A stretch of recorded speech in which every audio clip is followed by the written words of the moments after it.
dire situation.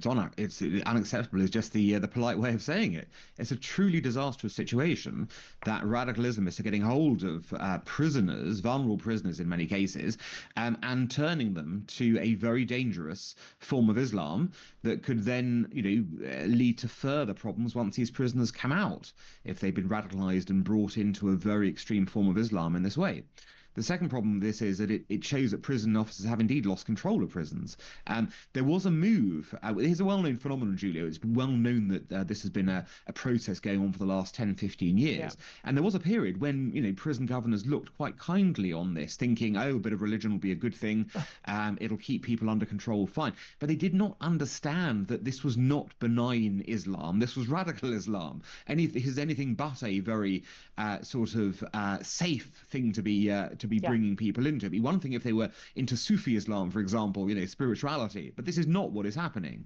And so as a result, you're seeing a radicalization within the prison population. Prison governors initially co-opted these people along the grounds of, oh, it'll make life easier. It turns out, of course, it doesn't make life easier. It means that you're giving power to a certain group of prisoners who then exert greater control over other prisoners. And then you have this hierarchy within prisons that then will challenge the status quo, not simply in the prison, but beyond in society once they come out. And most of them will come out. Okay, so what do we do about it? Because we haven't got enough prison officers, we haven't got a lot of experienced prison officers. They're paid very low pay. I don't know why anyone would do a job where they've got the chance of being stabbed in the face or the throat by a prisoner. They've got, the conditions they're being forced to endure in their workplace, no one else would accept.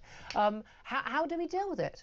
So again, this is the problem, isn't it? You've got to feel sorry for prison officers. They face a terrible situation. But part of the problem isn't it, that they have simply not been empowered by the state. In fact, they've been depowered by the state. The state has told them for years, oh, you can't do anything bad to prisoners. We don't want anything bad to happen, but you're not allowed to be tough with them. You have to be kind. You have to show them every consideration, all the rest in this sort of way.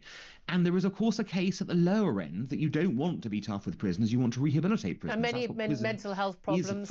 Exactly, and those things need to be handed out. But at the higher end, the people who are the gang leaders, the people who are in for very serious crimes, they should be having the book absolutely thrown at them. They should be punished severely. But a lot of people, it seems to me, in the prison service and the justice service and across the board, probation and others, they don't really think that prison is about punishment. It's about rehabilitation. I think for the vast majority of people in this country, the number one point of prison is punishment. Second, and it's very much related to punishment, is to deterrence. And dealing with rehabilitating people is very much a secondary issue.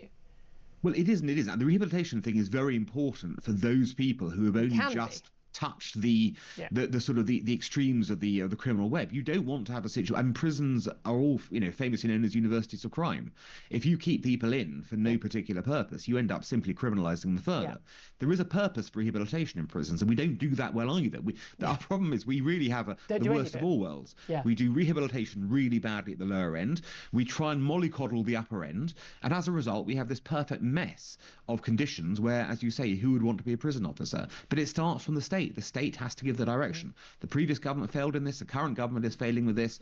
And if we don't get a handle on it, we are going to fail yet another generation of not only the people in the prisons, but the people who then they come and hurt when they come out of prison again. Absolutely. Can I ask you finally, we're asking people today about the front page of the Sun observation polls showing that 2/3 of voters in red wall seats, the ones that famously went for Boris Johnson, from Labour to Boris Johnson in 2019, but back to Labour this time around, that they are saying that Britain is broken, is heading in the wrong direction.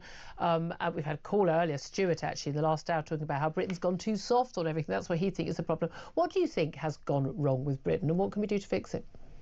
Well, I think that the caller who said we've gone too soft is sort of has got the essence of what the problem is.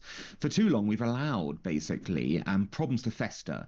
We have thought, if we deal with problems in a very calm and kind way, we will end up bringing solutions that everyone can rally around, and that's a way to go forward. And we have not been decisive as a result. Now, I think there's always a place for calm thinking. There's always a place for being calm and cool and collected about something. But we need to have a return to some sense of leadership in the country. The previous government was kicked out of office because it failed to provide that leadership. This government promised leadership, and it's ended up having to U-turn half a dozen things, within a year of being in office. Indeed. Where is the leadership? That's a question, Julia. And that part of that is, we've been too soft on issues that have been allowed to fester for too long. And that you can go across the board on that. Look at British Steel, for example.